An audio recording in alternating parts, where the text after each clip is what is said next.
Friends, ನಿಮ್ಮೆಲ್ಲರಿಗೂ ಕೂಡ ನಿಮ್ಮದೇ ಆಗಿರ್ತಕ್ಕಂಥ ಯೂಟ್ಯೂಬ್ ಚಾನಲ್ ಸ್ಟಡಿ ವಿತ್ ಪರಶುರಾಮ್ಗೆ ಸ್ವಾಗತ ಅಂತ ಹೇಳ್ತಾ, ದ್ವಿತೀಯ PUC ಕನ್ನಡ ಬೋರ್ಡ್ದವರು ಬಿಟ್ಟಿರ್ತಕ್ಕಂಥ ಮಾಡೆಲ್ ಕ್ವಶನ್ ಪೇಪರ್ 3ದು ಇದು ಕೀ ಆನ್ಸರ್ಸ್ ಇದೆ.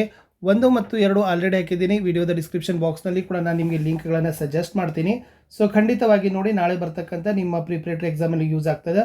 ಮತ್ತು ನಿಮ್ಮ ವಾರ್ಷಿಕ ಪರೀಕ್ಷೆಗೂ ಕೂಡ ಇದೇ ತನ್ನಾಗಿರ್ತಕ್ಕಂಥ ವಿಡಿಯೋಗಳು ನಮ್ಮ ಯೂಟ್ಯೂಬ್ ಚಾನಲ್ದಲ್ಲಿ ಸಿಗ್ತಾವೆ. ದಯಮಾಡಿ ಅವುಗಳನ್ನು ನೋಡಿ ಅಂತ ಹೇಳ್ತಾ, ಲೈಕ್, ಶೇರ್ ಮತ್ತು ಸಬ್ಸ್ಕ್ರೈಬ್ ಮಾಡೋದನ್ನು ಮಾತ್ರ ಮರೆಯದಿರಿ. ಸೊ ಫಸ್ಟ್ ನೋಡೋಣ, ಬಹು ಆಯ್ಕೆ ಪ್ರಶ್ನೆಗಳು. ಸೀತೆಯು ತೃಣ ಸಮಾನವೆಂದು ಭಾವಿಸಿದ್ದು ಡ್ಯಾಶ್ ಅಂತ ಕೇಳಿದ್ರು. ರಾವಣನ ರೂಪ ಅನ್ನೋದು ಸರಿ ಉತ್ತರ ಬರ್ತದೆ.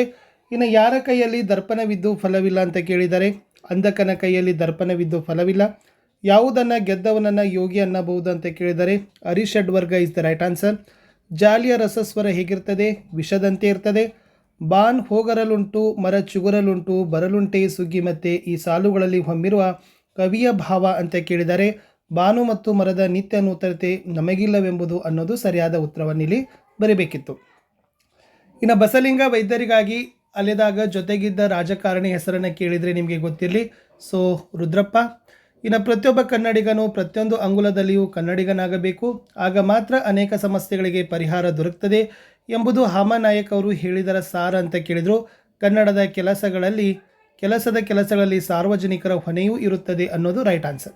ಆನೆಯ ಮಾವುತನ ಹೆಸರು ವೇಲಾಯುಧ.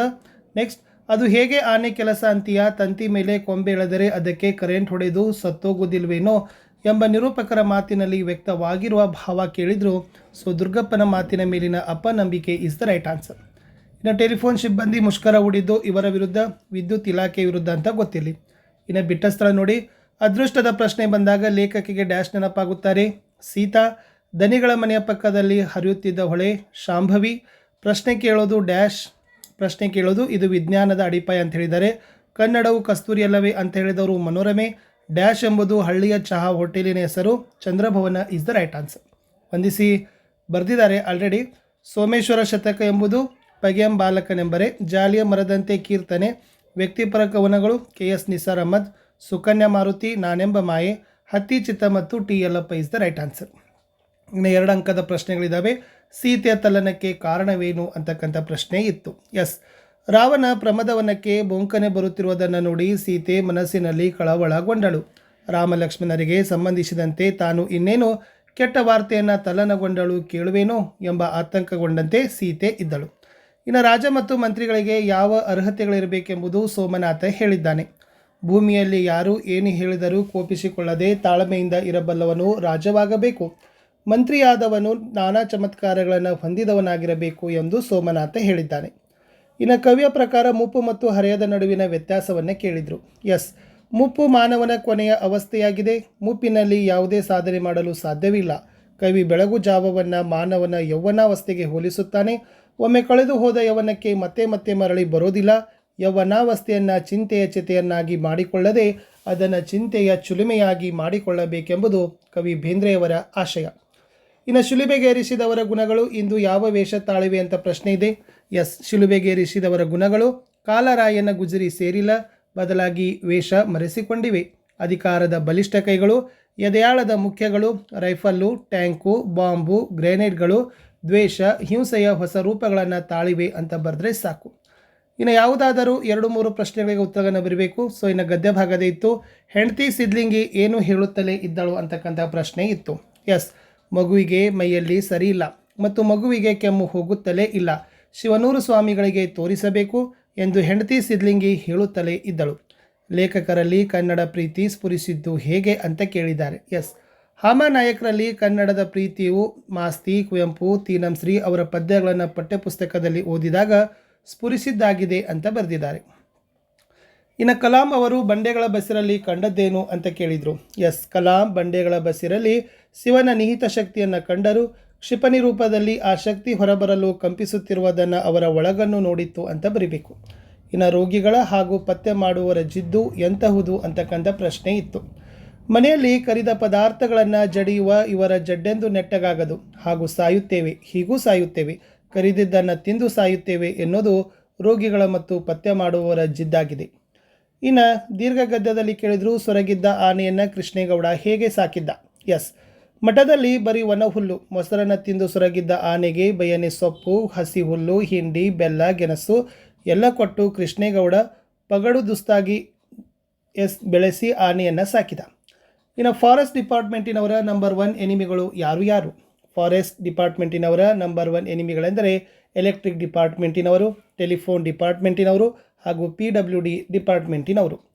ಇನ್ನು ನಾಯಿ ಕಚ್ಚಿದಲ್ಲಿ ಎಂದಾಗ ಜಬ್ಬಾರ್ ಇರುಸು ಮುರುಸಿನಿಂದ ಏನು ಹೇಳಿದ ಅಂತ ಕೇಳಿದ್ದಾರೆ. ನಾಯಿ ಕಚ್ಚಿದಲ್ಲಿ ಎಂದಾಗ ಇರುಸು ಮುರುಸಿನಿಂದ ಅದು ಬೀದಿಲಿ ತೋರಿಸೋ ಹಂಗಿಲ್ಲ, ನನ್ನ ಮಗಂದು ಅಂತ ಜಾಗದಲ್ಲಿ ಕಚ್ಚಿದೆ, ಪ್ಯಾಂಟ್ ಬಿಚ್ಚಬೇಕಾಗುತ್ತದೆ ಎಂದು ದನಿ ತಗ್ಗಿಸಿ ಜಬ್ಬಾರ್ ಹೇಳಿದ. ಆನೆಯನ್ನು ಹದ್ದು ಬಸ್ತಿನಲ್ಲಿಡೋದ್ರ ಬಗ್ಗೆ ವೇಲಾಯುಧರ ಅಪ್ಪ ಏನು ಹೇಳಿದ್ದ ಅಂತ ಕೇಳಿದ್ದಾರೆ. ಆನೆಯ ಕಾಲಿನ ಉಗುರಗಳ ಬಳಿ ಅಂಕುಶದಿಂದ ತಿವಿದರೆ ಅದಕ್ಕೆ ಪ್ರಾಣವೇ ಹೋಗುವಷ್ಟು ನೋವಾಗುತ್ತವೆಂದು, ಆ ಭಯಂಕರ ನೋವಿಗೆ 4 ಸಾರಿ ತಿವಿಯೋದರೊಳಗೆ ಎಂಥ ಪುಂಡ ಆನೆಯಾದರೂ ಶರಣಾಗಿ ನೆಲದ ಮೇಲೆ ಮಲಗಿಬಿಡುತ್ತದೆಂದು ವೇಲಾಯುಧನ ಅಪ್ಪ ಅವನಿಗೆ ಹೇಳಿದ ಅಂತ ಬರೆದ್ರೆ ಸಾಕು. ಇನ್ನು ಸಂದರ್ಭ ಸೂಚಿಸಿ ಸ್ವಾರಸ್ಯಗಳನ್ನು ಬರಿಬೇಕು. ಸೊ ವಾಕ್ಯ ಇತ್ತು, ಹಗೆಗಳನ್ನು ಹಿಂಡಿದನು ಮನದೊಳಗೆ ಅಂತ ಇದೆ. ಇದು ಪದ್ಯಭಾಗದ ಸಂದರ್ಭ ಇತ್ತು. ಇದನ್ನು ಬರೆಯುವಾಗ ನೀವೇನು ಬರಬೇಕು? ಫಸ್ಟ್ ಆಯ್ಕೆ ಬರೀಬೇಕು, ನೆಕ್ಸ್ಟ್ ಸಂದರ್ಭ ಬರೀಬೇಕು, ಆಮೇಲೆ ಸ್ವಾರಸ್ಯವನ್ನು ಹಾಕಿದರೆ 3 ಮಾರ್ಕ್ಸ್ ಕೊಡ್ತಾರೆ. ಸೊ ಹಗೆಗಳನ್ನು ಹಿಂಡಿದನು ಮನದೊಳಗೆ ಅಂಥದ್ದಕ್ಕೆ ಆಯ್ಕೆ ಇತ್ತು. ಈ ವಾಕ್ಯವನ್ನು ಮಹಾಕವಿ ಕುಮಾರವ್ಯಾಸ ಬರೆದಿರುವ ಕರ್ನಾಟಕ ಭಾರತ ಕಥಾಮಂಜರಿ ಕಾವ್ಯದ ಒಂದು ಭಾಗವಾದ ಇನ್ನೂ ಹುಟ್ಟದೇ ಇರಲಿ ನಾರಿಯರೆನ್ನವಲು ಎಂಬ ಕಾವ್ಯಭಾಗದಿಂದ ಆರಿಸಲಾಗಿದೆ. ಸಂದರ್ಭ ಭೀಮನ ಮನಸ್ಸಿನಲ್ಲಾದ ತಳಮಳವನ್ನು ಕವಿ ಹೇಳುತ್ತಾನೆ. ದ್ರೌಪದಿಯು ಭೀಮನ ಪೌರುಷವನ್ನು ಕುರಿತು ವ್ಯಂಗ್ಯವಾಗಿ ಮಾತನಾಡಿ ಇನ್ನು ತಾನು ಬದುಕುವುದರಲ್ಲಿ ಅರ್ಥವಿಲ್ಲವೆಂದು ಸಾಯಲು ನಿರ್ಧಾರವನ್ನು ಮಾಡ್ತಾಳೆ. ಸ್ವಾರಸ್ಯ, ದ್ರೌಪದಿಯ ಸ್ಥಿತಿಯನ್ನು ಕಂಡು ಭೀಮನ ಮನ ಕರಗುತ್ತದೆ, ಕಣ್ಣುಗಳಲ್ಲಿ ಕಂಬನಿ ತುಂಬುತ್ತದೆ, ರೋಷ ಕೆರಳುತ್ತದೆ. ಮನದಲ್ಲಿಯೇ ತನ್ನ ಶತ್ರುಗಳನ್ನು ನಾಶ ಮಾಡುವ ಕಲ್ಪನೆ ಅವನಲ್ಲಿ ರೋಮಾಂಚನವನ್ನುಂಟು ಮಾಡಿ ದ್ರೌಪದಿಯನ್ನು ತಬ್ಬಿ ಸಂತೈಸುತ್ತಾನೆ ಎಂದು ಕವಿ ಕುಮಾರವ್ಯಾಸ ಭೀಮನ ಮನಸ್ಥಿತಿಯನ್ನು ವರ್ಣಿಸ್ತಾನೆ. ಹಗೆಗಳನ್ನು ಹಿಂಡಿದನು ಮನದೊಳಗೆ ಭೀಮನಲ್ಲಿ ಉಂಟಾದ ಕ್ರೋಧದ ತೀವ್ರತೆ ಎಷ್ಟಿತ್ತೆಂಬುದು ಹಾಗೂ ಅವನ ತನ್ನ ವೈರಿಗಳನ್ನು ತನ್ನ ಮನದಲ್ಲಿ ಕೊಂದೆನೆಂದು ಈ ವಾಕ್ಯ ಬಿಂಬಿಸ್ತದೆ ಅಂತ ಬರೆದ್ರೆ ಸಾಕು. ನೆಕ್ಸ್ಟ್, ನೀ ತಂಪ ನನ್ನ ತವರಿಗೆ ಅಂತ ಕೇಳಿದ್ದಾರೆ. ಸೊ ಇದು ನಿಮಗೆ ಗೊತ್ತಿದೆ, ಹಲಸಂಗಿ ಗೆಳೆಯರು ಸಂಪಾದಿಸಿದ ಹಬ್ಬಲಿ ಅವರ ರಸಬಳ್ಳಿ ಅಂತಕ್ಕಂಥ ಜನಪದ ತ್ರಿಪದಿಯಿಂದ ಆರಿಸಲಾಗಿದೆ. ಸಂದರ್ಭ ತಾಯಿಯ ಪ್ರೀತಿ ಮಮತೆ, ತಾಯಿಯ ಮಹಿಮೆಯನ್ನು ವರ್ಣಿಸುವ ಸಂದರ್ಭದಲ್ಲಿ ಈ ಮಾತನ್ನು ಹೇಳಿದ್ದಾರೆ. ಸೊ ಸ್ವಾರಸ್ಯ, ತಾಯಿ ಮತ್ತು ತವರಿನ ಕುರಿತು ಜನಪದ ಹೆಣ್ಣು ಮಗಳೊಬ್ಬಳು ಈ ಮಾತನ್ನು ಹೇಳ್ತಾಳೆ. ಯಾವ ರೀತಿಯಾಗಿ ಬೇಸಿಗೆ ಕಾಲಕ್ಕೆ ಬೇವಿನ ಮರದ ನೆರಳು ಭೀಮಾ ನದಿಯ ನೀರು ತಂಪು ನೀಡುತ್ತದೆಯೋ ಅದೇ ರೀತಿಯಾಗಿ ತನ್ನ ಹೆತ್ತ ತಾಯಿಯ ತವರಿನಲ್ಲಿ ತಂಪು ನೀಡುವಳೆಂದು ಹೆಣ್ಣು ಮಗಳು ಹೇಳುತ್ತಾಳೆ. ನೀ ತಂಪ ನನ್ನ ತವರಿಗೆ ಅಂದರೆ ತಾಯಿಯ ಸಾಮೀಪ್ಯ ಮಗಳ ಮನಸ್ಸಿಗೆ, ಮಗಳ ಸಾಮೀಪ್ಯ ತಾಯಿಯ ಮನಸ್ಸಿಗೆ ತಂಪು ನೀಡುವುದು ಎಂದಿದ್ದಾರೆ. ಪರಸ್ಪರ ತಾಯಿ ಮತ್ತು ಮಗಳ ಪ್ರೀತಿ ಮಮತೆ ಅನ್ಯೋನ್ಯತೆಯನ್ನು ಕಾಣಬಹುದು ಅಂತ ಬರೆದ್ರೆ ಸಾಕು. ಇನ್ನು ಒಂದು ಹೂ ಹೆಚ್ಚಿಗೆ ಇಡ್ತೀನಿ ನಿನ್ನ ಗಟ್ಟಿ ಪಾದಕ್ಕೆ ಅಂತ ಕೇಳಿದರೆ ಇದು ಮೋಸ್ಟ್ ಇಂಪಾರ್ಟೆಂಟ್ ಇತ್ತು. ಇದು ಶ್ರೀಮತಿ ಲಲಿತಾ ಸಿದ್ದಬಸಯ್ಯ ಅವರು ಬರೆದಿರುವ ಒಂದು ಹೂ ಹೆಚ್ಚಿಗೆ ಇಡ್ತೀನಿ ಅಂತಕ್ಕಂಥ ಪದ್ಯಪಾಠದ ವಾಕ್ಯ. ಸಂದರ್ಭ ಈ ಮಾತು ಮುದುಕಿಯು ತನ್ನೊಳಗೆ ದೇವರಿಗೆ ಸಲ್ಲಿಸಿರುವ ಪ್ರಾರ್ಥನೆಯಾಗಿದೆ. ಸ್ವಾರಸ್ಯ, ಮುದುಕನಿಂದ ಕರೆ ಬಂದ ಸಮಯದಲ್ಲಿ ಮಗನ ಕಾರು ಮೊಮ್ಮಗಳ ಸ್ಕೂಟಿ ಹೊರಟು ಸದ್ದು ಕೇಳಿದೆ. ಮೊಮ್ಮಗ ಸ್ಕೂಲಿಗೆ ಹೋಗುವ ವ್ಯಾನೂ ಬಂದಾಯಿತು. ಇನ್ನಿರುವ ಅಡ್ಡಿ ಎಂದರೆ ಸೊಸೆ. ಅವಳಿಗೂ ಹೊರಗಡೆ ಕೆಲಸ ಸಮ್ಮಿಲಿಸಿದರೆ ತಾನು ಮುದುಕನೊಂದಿಗೆ ಸ್ವಲ್ಪ ಹೊತ್ತ ನಿರಾಳವಾಗಿ ಮಾತನಾಡಿಕೊಳ್ಳಬಹುದು. ಒಂದು ಹೂ ಹೆಚ್ಚಿಗೆ ಇಡ್ತೀನಿ ನಿನ್ನ ಗಟ್ಟಿ ಪಾದಕ್ಕೆ ಅಂದರೆ ಇದಕ್ಕೆ ಅವಕಾಶ ಮಾಡಿಕೊಟ್ಟರೆ ಮನೆದೇವರಾದ ಗುಟ್ಟೆ ಮಲ್ಲಪ್ಪನಿಗೆ ಒಂದು ಹೂ ಹೆಚ್ಚಿಗೆ ಇಡುವುದಾಗಿ ಮುದುಕಿ ಏನು ಮಾಡ್ತಾಳಪ್ಪ ಅಂದ್ರೆ ಪ್ರಾರ್ಥನೆ ಮಾಡ್ತಾಳೆ ಅಂತಕ್ಕಂಥ ವಾಕ್ಯ ಇತ್ತು. ಇನ್ನು ಗದ್ಯಭಾಗದ ವಾಕ್ಯ ಇದೆ. ನೀರು ಬಿದ್ದರೆ ಕಣ್ಣು ಹೋಗೋ ಅಪಾಯವಿದೆ ಅಂತ ಕೇಳಿದರು. ಸೊ ಗೊತ್ತಿದೆ ಈ ವಾಕ್ಯ ನಿಮಗೆ ಮುಟ್ಟಿಸಿಕೊಂಡವನು ಅಂತಕ್ಕಂಥ ಪಿ ಲಂಕೇಶ್ ಅವರು ಬರೆದಿರ್ತಕ್ಕಂಥ ಗದ್ಯಪಾಠದ ವಾಕ್ಯ. ಸಂದರ್ಭ ಬಸಲಿಂಗ ತನ್ನ ಕಣ್ಣನ್ನು ತೋರಿಸಲು ಡಾಕ್ಟರ್ ತಿಮ್ಮಪ್ಪನವರ ಹತ್ತಿರ ಹೋದಾಗ ಈ ಮಾತನ್ನು ಬಸಲಿಂಗನಿಗೆ ಡಾಕ್ಟರ್ ತಿಮ್ಮಪ್ಪ ಹೇಳ್ತಾರೆ ಅನ್ನೋದಿತ್ತು. ಸೊ ಸ್ವಾರಸ್ಯ ಸ್ವಲ್ಪ ಪಾಸ್ ಮಾಡಿ ನೀವೇನು ಮಾಡಿಯಪ್ಪ ಅಂದರೆ ನೋಡ್ಕೊಳ್ಳಿ. ಮುಂದಿನ ವಾಕ್ಯ, ಅದೃಷ್ಟವನ್ನೇ ಅವಲಂಬಿಸಿ ಬದುಕಲು ಸಾಧ್ಯವೇ ಅಂತ ಕೇಳಿದ್ದಾರೆ. ಇದು ನೇಮಿಚಂದ್ರ ಅವರು ಬರೆದಿರುವ ಬದುಕು ಬದಲಿಸಬಹುದು ಅಂತ ಕೃತಿಯಿಂದ ಆಯ್ದ ಆಯ್ಕೆ ಇದೆ ನಮ್ಮ ಕೈಯಲ್ಲಿ ಎಂಬ ಗದ್ಯಪಾಠದ ವಾಕ್ಯ. ಸೊ ಸಂದರ್ಭ, ಲೇಖಕಿ ಅದೃಷ್ಟವನ್ನು ಕುರಿತು ಮಾತನಾಡೋ ಸಂದರ್ಭದಲ್ಲಿ ಮೇಲಿನ ಮಾತನ್ನು ಹೇಳ್ತಾರೆ.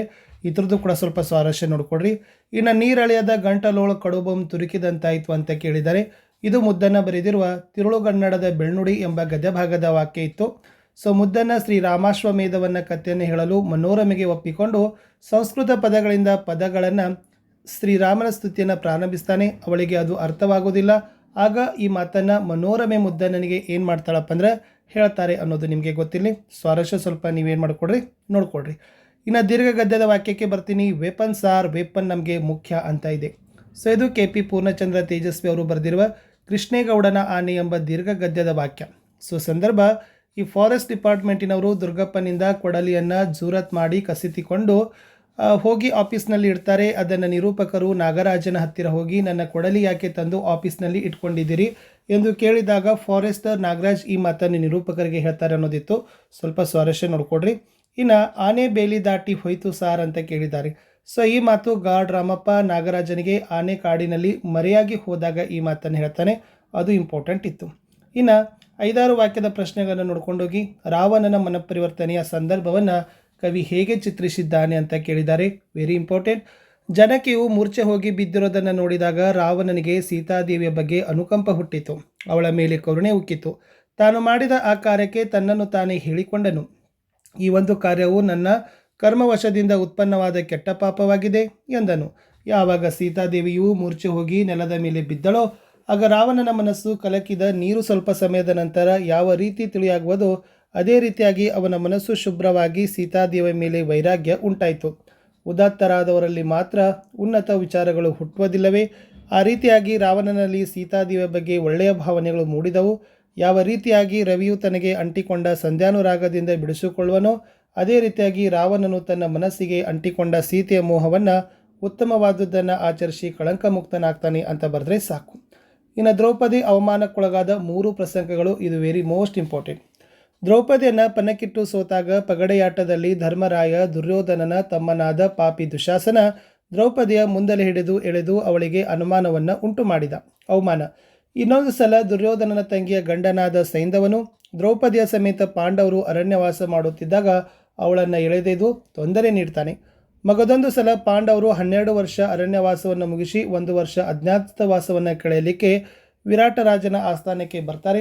ಆ ಸಮಯದಲ್ಲಿ ವಿರಾಟರಾಜನ ಹೆಂಡತಿಯ ತಮ್ಮನಾದ ಕೀಚಕನು ದ್ರೌಪದಿಯ ಮೇಲೆ ಮನಸ್ಸು ಮಾಡಿ ಅವಳಿಗೆ ಕಿರುಕುಳವನ್ನು ನೀಡ್ತಾನೆ.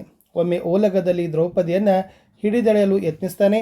ಅವಳು ಸಿಗದಿದ್ದಾಗ ಕಾಲಿನಿಂದ ಒದೆದು ಅವಮಾನಿಸ್ತಾನೆ. ಹೀಗೆ 3 ಬಾರಿ ಅವಮಾನಿತಳಾದದ್ದು ಸಾಕಲ್ಲವೇ ಎಂದು ತನ್ನ ಗೋಳನ್ನು ದ್ರೌಪದಿ ತೋಳಿಕೊಡ್ತಾಳೆ ಅನ್ನೋದನ್ನು ನೀವು ಬರಿಬೇಕಿತ್ತು.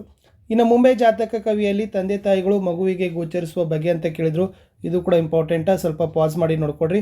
ಇನ್ನು ಪದ್ಯ ಭಾಗ ಇತ್ತು. ಪರುಷದ ಗ್ರಹದೊಳಗಿದ್ದ ತಿರುವನೆ ಮನೆ ಮನೆಯ ತೊರೆಯೊಳಗಿದ್ದವನು ತೃಷೆಯಾಗಲರಸ್ವನೆ ಕರೆಯುವುದಕ್ಕವ ಮಂಗಳಲಿಂಗ ಅಂಗದ ಮೇಲೆ ಇದ್ದು ಅನ್ಯಲಿಂಗಗಳ ನೆನೆವನೆ ನಿಮ್ಮ ಭಕ್ತನು ಉರಿಲಿಂಗ ಪೆದ್ದಿ ಪ್ರಿಯ ವಿಶ್ವೇಶ್ವರ ಅಂತ ಕೇಳಿದರು. ಸೊ ನೋಡಿ, ಕೆರೆ ಉದಕವನ್ನು ಅರಸದವರಾರು. ಸೊ ಆನ್ಸರ್ ಇಸ್ ದ ತೊರೆಯೊಳಗಿದ್ದವನು ಕೆರೆಯ ಉದಕವನ್ನು ಅರಸದವ. ಈ ವಚನದ ಕವಿ ಉರಿಲಿಂಗ ಪೆದ್ದಿ ಮಂಗಳಲಿಂಗದ ಮಹತ್ವವನ್ನು ಕೇಳಿದರು. ಸೊ ಪುರುಷದ ಗ್ರಹದೊಳಗಿದ್ದವನು ಮನೆ ಮನೆಯನ್ನು ತಿಳಿಯೋದಿಲ್ಲ. ತೊರೆಯೊಳಗಿದ್ದವನು ತೃಷೆಯಾದರೆ ಕೆರೆಯ ನೀರನ್ನು ಕುಡಿಯುವ ಅವಶ್ಯಕತೆಯೂ ಇರೋದಿಲ್ಲ. ಅದರಂತೆ ಅಂಗದ ಮೇಲೆ ಲಿಂಗ ಧರಿಸಿದವನು ಅನ್ಯಲಿಂಗ ನೆನೆಯೋದಿಲ್ಲ. ಈ ರೀತಿಯಾಗಿ ಮಂಗಳಲಿಂಗದ ಮಹತ್ವವನ್ನು ಹೇಳಲಾಗಿದೆ ಅಂತ ಬರೆದ್ರೆ ಸಾಕು. ಇನ್ನು ಗದ್ಯ ಭಾಗದಲ್ಲಿ ನೋಡಿ, ಬ್ರಿಟಿಷರು ಬರೋ ಮೊದಲು ವಾಲ್ಪರೆ ಹೇಗಿತ್ತು ಅಂತ ಕೇಳಿದರು. ಇದು ಕೂಡ ಮೋಸ್ಟ್ ಇಂಪಾರ್ಟೆಂಟ್. ಅದನ್ನು ಸ್ವಲ್ಪ ಪಾಸ್ ಮಾಡಿ ನೋಡ್ಕೊಡ್ರಿ. ಇನ್ನು ಚಿನ್ನಮ್ಮ ಬೆಳ್ಳಿ ಲೋಟವನ್ನು ಮತ್ತೆ ಹೊಳೆಗೆ ಎಸೆಯಲು ಕಾರಣವೇನು ಅಂತಕ್ಕಂಥ ಪ್ರಶ್ನೆ ಇತ್ತು. ಇದು ಕೂಡ ಪದೇ ಪದೇ ಕೇಳ್ತಕ್ಕಂಥ ಒಂದು ಪ್ರಶ್ನೆನೇ ಇತ್ತು.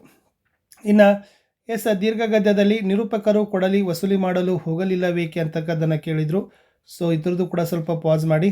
ಅಥವಾ ಟೆಲಿಫೋನ್ ಲೈನ್ಮನ್ ತಿಪ್ಪಣ್ಣನ ಸಾವಿನ ಸಂದರ್ಭವನ್ನು ವಿವರಿಸಿರಂತ ಕೇಳಿದರೆ ಇದು ಕೂಡ ಮೋಸ್ಟ್ ಇಂಪಾರ್ಟೆಂಟ್ ಇತ್ತು. ಇನ್ನು ಜಸ್ಟ್ ಡೈರೆಕ್ಟಾಗಿ ಗ್ರಾಮರ್ಗೆ ಬರೋಣ. ಪದಗಳ ನಾನಾರ್ಥ ಬರೀಬೇಕು.